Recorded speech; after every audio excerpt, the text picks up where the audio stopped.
টাঙ্গাইল এক মধুপুর ধনবাড়ী আসনে ধানের শীষের প্রাথমিক মনোনয়নপ্রাপ্ত প্রার্থী পরিবর্তন করে কেন্দ্রীয় বিএনপির নির্বাহী কমিটির সদস্য জিয়া ফাউন্ডেশনের পরিচালক জাতীয়তাবাদী আইনজীবী ফোরামের নেতা অ্যাডভোকেট মোহাম্মদ আলীকে দলীয় মনোনয়ন দেওয়ার দাবিতে মধুপুর বিএনপির একাংশ মনোনয়ন ঘোষণার পর থেকে মিছিল, মিটিং ও সমাবেশ সহ বিভিন্ন কর্মসূচি অব্যাহত রেখেছে। বুধবার সন্ধ্যায় মোহাম্মদ আলীর সমর্থকরা এর ধারাবাহিকতায় বিক্ষোভ মিছিল করেছে।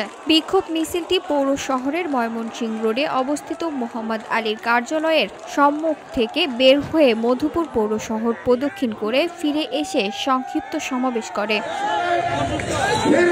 সমাবেশে মোহাম্মদ আলীর সমর্থকদের সমন্বয়ক সাবেক বিএনপির নেতা আনোয়ার হোসেন বক্তব্য রাখেন। এ সময় উপস্থিত ছিলেন মধুপুর উপজেলা বিএনপির সাবেক সহসভাপতি জয়নাল আবেদীন খান বাবলু, পৌর বিএনপির সাবেক সাধারণ সম্পাদক আব্দুল লতিফ পান্না, যুবদলের সাবেক আহ্বায়ক আব্দুল মান্নান।